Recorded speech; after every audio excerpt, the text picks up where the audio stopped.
नमस्कार सर. नमस्कार सर. बोला. काही नाही, आलो सर भेटायला आता. चांगली गोष्ट झाली, आनंद वाटला तुमच्या येण्यामुळं आम्हाला. नाही नाही, आज विशेष गोष्ट घडलेली आहे. नमस्कार रसिको.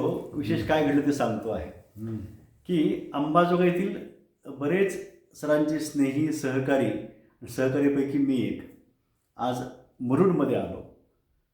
तालुका कळंब, जिल्हा धाराशिव. ज्यांना आपण भेटणार आहोत, ज्यांची मुलाखत आपल्याला घ्यायची आहे, ते अतिशय उत्तुंग असं व्यक्तिमत्व आहे की सामाजिक जाणीवेनं कार्य करणारी माणसं ही कमी होत चाललेली आहेत.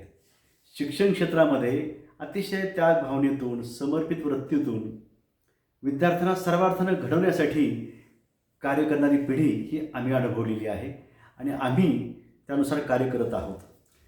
पण ज्यांना आमच्या पिढींना अतिशय चांगला असा आदर्श आमच्यापुढं उभा होता आणि आजही आहे आणि कायमचा राहील, अशी काही मोजकी माणसं आम्हाला आमच्या सभोवती हे दिसत आहेत. मग त्यांना भेटलं पाहिजे, आपण त्यांच्या मुलाखती घेतल्या पाहिजेत. कारण अमृत शहाजीराव टेकाळे हे नाव एका संस्थेचं नाव आहे, एका उत्तुंग व्यक्तिमत्वाचं नाव आहे, ज्यांनी सामाजिक जाणीवेतून खूप तळमळीनं सामाजिक कार्य केलं. चित्रकला शिक्षक म्हणून त्यांची ख्याती आहे. उत्तम चित्रकार घडविले. एवढंच नाही, तर जीवनाचे रंगसुद्धा त्यांच्या आयुष्यामध्ये त्यांनी भरलेले आहेत. एवढंच काय, शिवजागर प्रतिष्ठानच्या माध्यमातून राज्यातील आदर्श मातांचा यथोचित सन्मान जिजामाता मासाहेब पुरस्कार देऊन त्यांचा त्यांनी सन्मान केलेला आहे. आणि मला हे सांगावंसं वाटतं असं की संयुक्त कुटुंब पद्धती ही लयास चाललेली आहे आणि संयुक्त कुटुंब पद्धती किती फायद्याची आहे, किती आदर्शवत आहे. सुखदुःखांना एकमेकांच्या सोबत राहून सगळ्यांचं भलं कसं करता येतं, याचाही आदर्श वस्तुपाठ आदरणीय अमृत टेकाळे सर, त्यांचे भाऊ अण्णासाहेब, शिवाजी नाना या सगळ्यांनी आणि यांच्याही वडिलांनी, चुलत्यांनी हा घालून दिलेला आहे. हा सगळा पट आपल्यापुढे उलगडणार आहे. फक्त विनंती आहे, ही मुलाखत 2 सत्रात साधारणतः असणार आहे. आपण अतिशय मन लावून ही मुलाखत समजावून घ्या आणि जीवन कसं जगावं, कसं सफल करावं, दुःख पचवतसुद्धा हसतमुखाने पुढं कसं जावं, इतरांच्या जीवनातील अश्रूंची फुलं आपण कशी करावीत, ते शिकण्यासाठीच ही मुलाखत आहे. तर आदरणीय टेकाळे सर, खूप धन्यता वाटते. आज पहिला प्रश्न, साचेबद्ध मुलाखतीपेक्षा आज अमृत टेकाळे सरांचा अमृत महोत्सव 75वा वाढदिवस साजरा झाला. आज काय सांगाल आपण, काय वाटतं आज आपल्याला? अनेक वर्षापासून अशी तीव्र इच्छा होती की आपलं जसं वय वाढत जाते त्या पद्धतीनं आपल्या आयुष्यामधल्या काही मेमरीसुद्धा कमी होण्याच्या मार्गावर असतात आणि त्या मेमरीला चालना देण्याचं काम म्हणजे अमृत महोत्सव होतो. बरोबर आहे. जेणेकरून अनेक लोकांनी आपल्यावर वर्षाव केलेला असतो, पुष्पगुच्छ दिले असतात, सत्कार सोहळे केले असताना तर आपल्याला असं वाटतंय की अरे आपण म्हातारीना तरुण आहोत आणि अधिकाधिक काम करण्याची प्रेरणा या अमृत महोत्सवातून मिळू शकते आणि तो आनंद घेण्याचं काम या अमृत महोत्सवातून मला मिळालेलं आहे. क्या बात आहे. कृतज्ञता. आज कार्यक्रमाला आदरणीय हरिभक्तपरायण प्रकाश महाराज बोधले आले होते. शिक्षण क्षेत्रातील, सामाजिक क्षेत्रातील, राजकीय क्षेत्रातील मान्यवर मंडळी इथं आली होती. अंबाजोगाईतून योगेश्वरी शिक्षण संस्थेतून बरेच सहकारी, काही संस्थाचालक मित्र सरांचे खूप इथं लोक आले होते सगळे. आणि गणगोत तर विचारूच नका. त्याबद्दल काय वाटतं, एकूण ह्या वातावरण जे तुम्ही बघितलं आज, काय वाटतं नेमकं मागवरून पाहताना आणि आजच्या कार्यक्रमाबद्दल? आमच्या वडिलांना ते कुटुंब प्रमुख असल्यामुळे आणि गावातली प्रमुख व्यक्ती, वारकरी संप्रदायामधली इमानदार व्यक्ती, प्रामाणिक व्यक्ती, संकटकाळी इतरांच्या कामाला धावून जाणारी व्यक्ती, अशी त्यांची ख्याती होती. आणि ते लहानपणापासून आम्ही त्या वडिलांना पाहत होतो की एखाद्याला अडचण आली तर ते धावून जायचे, एखाद्याचं लग्न मोडत असेल ते जुळवून द्यायचे, एखाद्याला लग्नामुळे जर काय आर्थिक अडचण आली तर ते किराणा माल भरून द्यायचे. म्हणजे जिथं वडील अडचणी लोक आले तिथं आमचे वडील राहायचे. ते आम्ही डोळ्यानं बघितले. त्यांचे संस्कार आमच्यावर होत गेले की आपण सुद्धा अशा पद्धतीने मदत केली तर अनेकांचे जीवनमान सुखावतील, आनंदी होतील, त्यांच्या संसाराला हातभार लागेल, जेणेकरून की त्यांना आनंद मिळेल, आपल्याला कामातून आनंद मिळेल. आणि हे आनंद घेण्याचं काम म्हणजे विठ्ठल पांडुरंगाची वारी करणाऱ्या माणसाला जितका होतो तेवढा आम्हाला झाला. निश्चितच. आपले वडील वारकरी होते. आपलं मूळ गाव वाठवडा, त्यावेळेस आपलं गाव पण आणि माणूस पण जपणारं जे गाव आहे त्या गावाबद्दल आपण सांगावं आणि आपली कौटुंबिक पार्श्वभूमी, आपली चुलते वगैरे सर्व ह्याबद्दल. तसा आमचा गाव ग्रामीण भाग म्हणून बोलला जातो, जिथं की पाणी उन्हाळ्यामध्ये कमी मिळत होतं, शेतीची अडचण होती, पावसाच्या निसर्गाच्या पाण्यावरती सगळी शेती करणारी खूप माणसं होती, कष्टकरी माणसं होती. शेतात काम करणे, शेतात पिकवणे, पिकवलेले खाणे आणि परत शेतात काम करणे, याच्या व्यतिरिक्त त्यांना बाकीचं काही येत नव्हतं. परंतु त्या कुटुंबातली लोक आनंद घेत होती. कशी यामुळे घेत होती की एखाद्याच्या शेतात खळं जर असलं तर परिसरातले सगळे शेतकरी एकत्रित येऊन ते खळं साजरं करायचे, जेवण करायचे, किंवा एखाद्या गावात कार्यक्रम असला, लग्न करायचा, मिळून ते पार पाडायचे. एखाद्या गावामध्ये समजा साप्ताहिक एखादा भजनाचा कार्यक्रम झाला तर सगळे मिळून ते भजन कीर्तनाचा कार्यक्रम करून एक सप्ताह मोठा करायचे. म्हणजे ती लोक बाहेरच्या जगापेक्षा आनंद मानण्यामध्ये जास्त पटून गेली होती. अर्थात त्यांना आर्थिक तर देणं गाणं काय नव्हतं, खाण्यापुरतं पिकलं आणि घालण्यापुरते कपडे मिळाले की त्याच्यात ते सुखी होते. आणि त्याच्यामुळं त्या लोकांना आनंद कसा मिळतोय हे आम्ही प्रत्यक्ष डोळ्याने बघितलेलं आहे. त्याच्यामुळे आमच्या घरच्या बी कमी आणि जिथं मिळते तर आम्ही. नक्की नक्की. सर, आपलं टेकाळे आडनाव आहे, तुमच्या बोलण्यामध्ये कणखरपणा आणि थोडंसं असं एक शिस्तबद्ध व्यक्तिमत्व, काही याचं काही पार्श्वभूमी असावी असं वाटतं मला. काही त्याचं कारण एक आहे की आमच्या आजोबा विश्वनाथराव टेकाळे हे किराणा दुकान चालत होते. म्हणजे त्यांना आर्थिक व्यवहार चांगला पक्का माहीत होता आणि त्यांना 4 मुलं 6 मुली होत्या. त्याच्यामुळे 10 मुलांचं कुटुंब ते नेटकेपणानं, प्रतिष्ठेप्रमाणे आणि बंडी फिंडी घालून शानमध्ये बसून ते कारभार करणारी माणसं होती. त्याच्यामुळे त्यांचा जो पगडा होता आमच्या कुटुंबावर, तो पगडा आमच्या वडिलांनी तंतोतंत पाळला. त्याच्यामध्ये कुटुंब प्रमुख असल्या कारणानं त्यांनी ती शिस्त लावायचं काम केलं आमच्यावर सगळ्यावर. कारण ते शिस्तीच्या बाजूला गेलं की झटकेच खायचं काम होतं. त्याच्यामुळं करारीपणा, असा लिचपेपणा नव्हता त्यांच्यात. बोलणं ठाकरीनं, काम पक्क असं जबानखोर.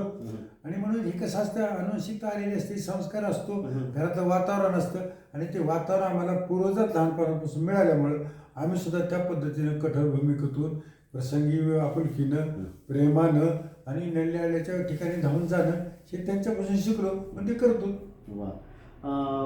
आपण अनौपचारिक मला गप्पा मारल्या त्यावेळेस तुम्ही संदर्भ राजस्थानचा सांगितला. राणावत काही आडनाव आपलं आहे का? काय चित्तोड केले आम्ही. चित्तोड या भागातून असे जसं दरमजल करीत छत्रपती शिवाजी महाराजांच्या अगोदरच्या काळापासून 12व्या-13व्या शतकापासून ही जिथं जिथं लढाई तिथं क्षत्रिय. जसे तिकडून मोगल शिरत आले तसं तसं इकडे सुद्धा काही किल्ले घेण्यासाठी पोरज आमच्या इकडे तिकडे फिरतच होते. त्या क्षत्रिय बाण्यामुळं आमच्यातला एक वंशज देवगिरीच्या किल्ल्यापर्यंत आला होता आणि त्याने त्या लढाईमध्ये एक नैपुण्य दाखवलं. आणि त्याचा घोडा हा काळा होता. त्या घोड्यावर काळा असल्या कारणानं तो तुफान घोडा पळवायचा, चालवायचा, एका बटालियनचा प्रमुख असल्या कारणानं त्यांना ते मान सन्मान मिळालेला कसा, किंवा नावावर रानात म्हणून पुकारण्यापेक्षा अरे त्या काळ्यांना बोलवा ना. घोड्याच्या काळ्या या नावामुळं त्या काळ्यांना बोला हे काळे पडलं नाव. आणि कालांतरानं मग काळे करीत ते टेकाळे झालं. कारण ते काळे कुठे जाऊन टेक द्यायचे कोणाला बी.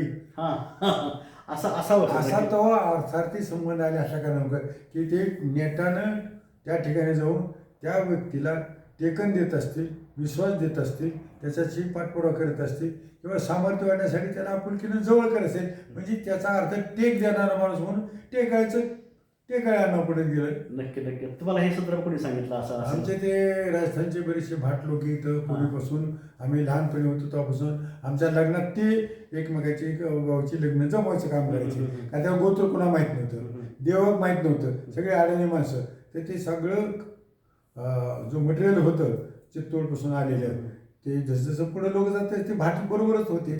त्यांना इकडे आमच्याकडे ठाकर म्हणत होते. तर ते ठाकर हे तुमच्या ह्या गावाला पाहुणे लागतात, त्या गावाला पाहुणे, ते लग्न जुळण्यासाठी मध्यस्थी करायचे आणि म्हणून ते लग्नात भाग घेत होते. तेव्हा ते लग्नात काही मंत्र म्हणत सुद्धा होते, हे आम्ही लहानपणी पाहिलेलं आहे. आणि मग ते भाट जसे जसे इकडे आले तसं तसं तो आमचा इतिहास इथपर्यंत आला. नक्कीच असं असेल. आता माझं आडनाव राऊत आहे, मी शोध घेतला हत्तीला जो नियंत्रण आणतो तो माहूत. माहूत. तसं घोड्याचं जे आहे ते राहूत. ते राहूतचं राऊत झालं. आता साताऱ्याला साहित्य संमेलन झालं, तिथे गेलो होतो आम्ही. ज्येष्ठ विचारवंत साळुंखे सरांची मुलाखत घेतली, बोललो आम्ही. तिथे मी सांगू लागलो हे, तर म्हणजे तसं असेल, पण मला जे वाटतं ते सांगतो. म्हणले राजपूत सुद्धा अपभ्रंश होत राऊत झालंय, असं माझं मत आहे, किंवा वाटतं म्हणले मला. ह्या आपला सगळा इतिहास जो आहे आपण हा ज्ञात करून घेतला पाहिजे. या निमित्तानं आपण वळूया पुढील भागाकडे सर.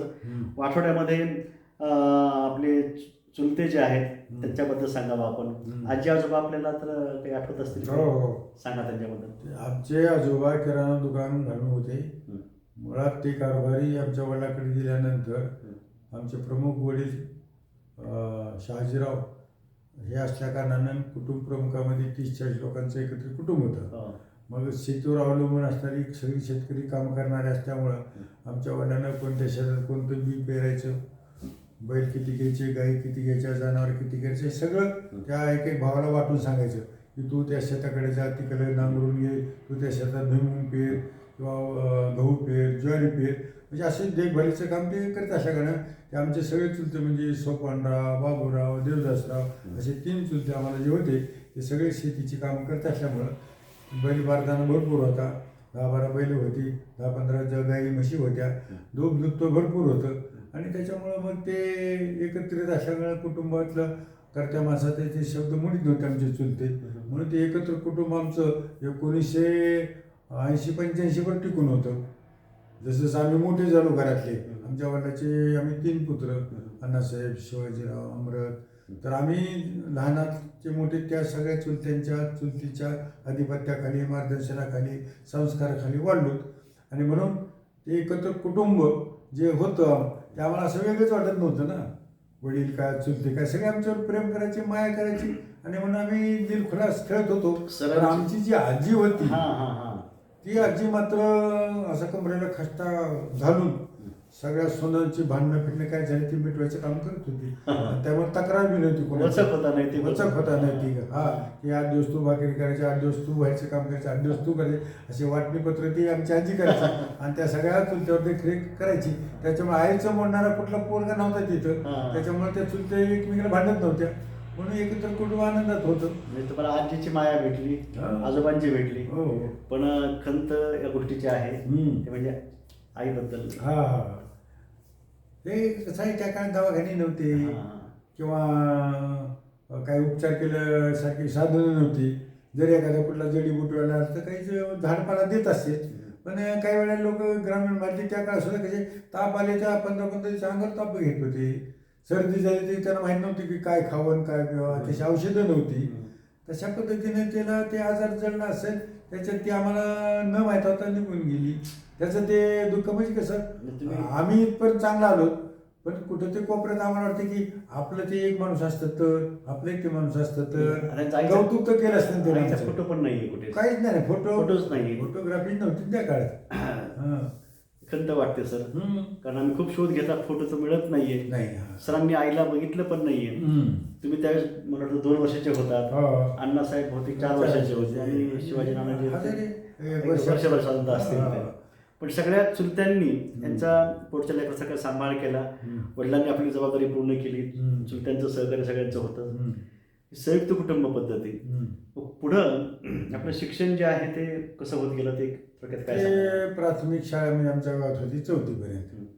आणि पूर्वी कसं होतं ते देवळात भरायची शाळा, जिल्हा परिषदची शाळा म्हणजे त्याला इमारतच नसल्या कारण ते मला माहिती आहे. देवळात मी शाळा शिकलो, तिथे एक मठ होता बसायचा, त्या मठात होती शाळा आमची काही दिवस.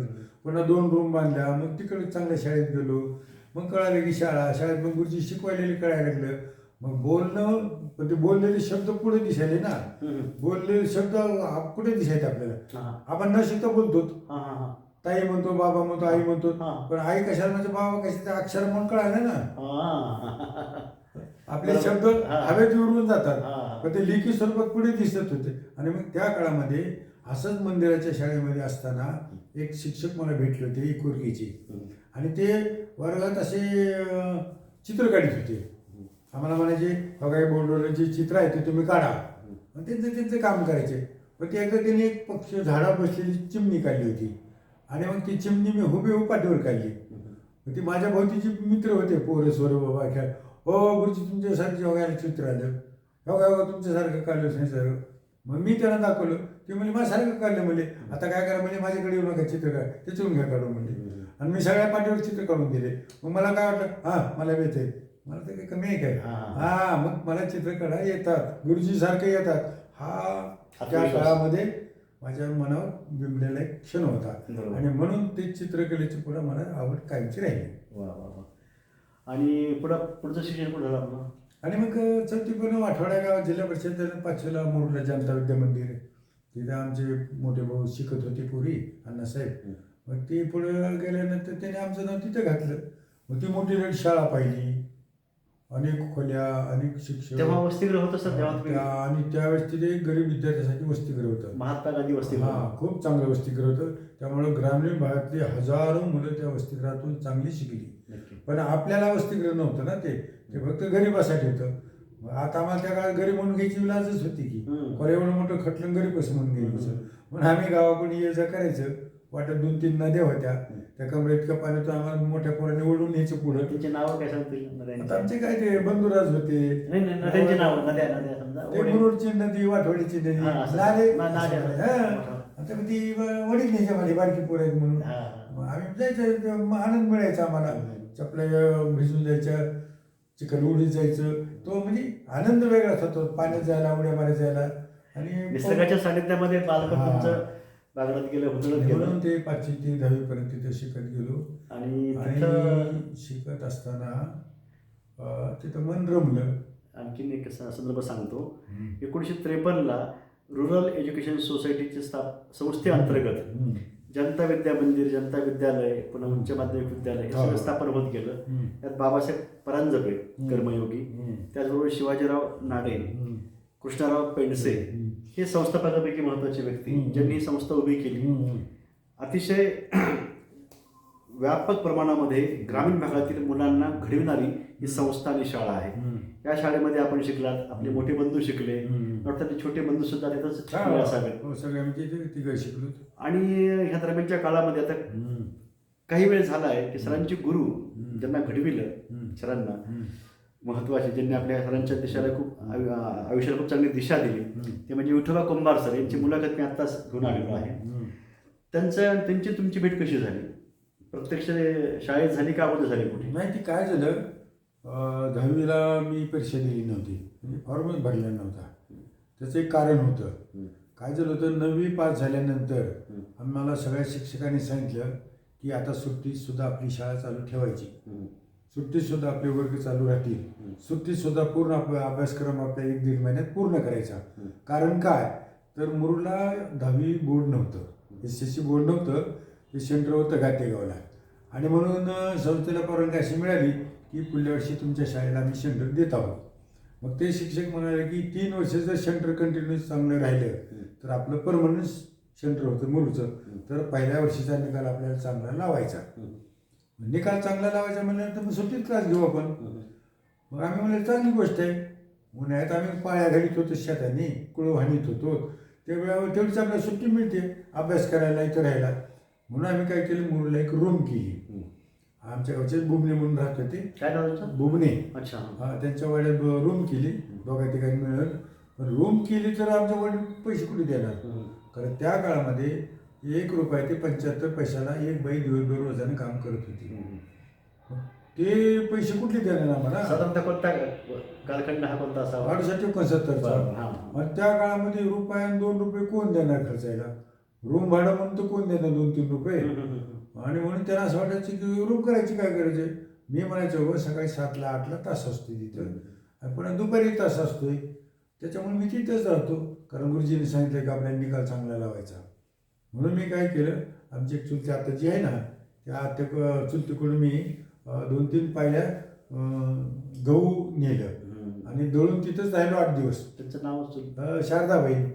तुमच्या आत्या पण हो, त्या मुद्रिकाबाई. त्यांचं दोघींचं वाटतं 90-92 सालांचं वय दोघींचं. त्यांना पण असं कृतार्थ वाटलं कार्यक्रमामध्ये. त्यांना सगळ्या भावना उचमुळे आलेल्या. जुन्या पिढीमध्ये त्या दोघीच सध्या आहेत आणि खूप त्यांना आम्हाला खूप चांगलं वाटतं कार्यक्रम. आमच्या मुख्य कुटुंबातल्या ती 2 मूळ पुढं राहिले, शेवटचे साक्षीदार म्हणून आमच्या कार्यक्रमाच्या निमित्तानं बरोबर. त्यांची हजेरी लागली.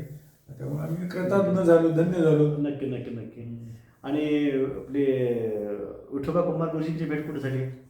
मग मी शेती करत होतो आणि असा विचार केला होता की शेतीचा म्हणजे पुस्तकाचा, वहीचा, पेनाचा आपल्या जीवनात आता काही सुद्धा अर्थ राहिलेला नाही. याची पुस्तकाची आपली भेट आता इथून पुढे कधी होणार नाही. आता आपण शेतकरी, शेती करणारे किंवा शेतात राबणारे होणार. पण चित्रकलेची मला अशी आवड होती की दरवर्षी आपल्या गावामध्ये लक्ष्म्या बसताना आमच्या घरातले सगळे कुटुंबातली माणसं लक्ष्म्या खूप सुंदर सजित होते. गावात एक नंबरच्या लक्ष्म्या होत्या. आणि मग 4-5 दरवाजे होते. त्या प्रत्येक दरवाजावर पेंटिंग मी करायची, कागदाची चित्र. त्यावेळेस कॅलेंडर होते ना, मग ते हाताने चित्र काढून त्या प्रत्येक दरवाजावर लावायची. मधल्या दरवाजाला वेगळी, मधली त्याच्या असे 3-4 दरवाजे लावायचे आणि चमकी वेगळ्याचं डेकोरेशन करायचं. मग ते चित्रकलेची तिथे जोपासना झाली, कटिंगची, ह्याची त्याची. आणि मग योग असा आला की नाना मला मुलं चांगले चित्र करायला, मला चांगले चित्र काढते, मला सुंदर चित्र काढते. कारण काय 5वी-6वीला मला एक ड्रॉइंग टीचर होते राजपूत म्हणून सोलापूरचे. त्यांनी कलर बॉक्स ग्लिटर वॉटर नावाचा, त्या काळात 3-3.5 रुपयाला होता. कलर बॉक्स वॉटर ग्लिटर नावाचा, मेड इन जपान.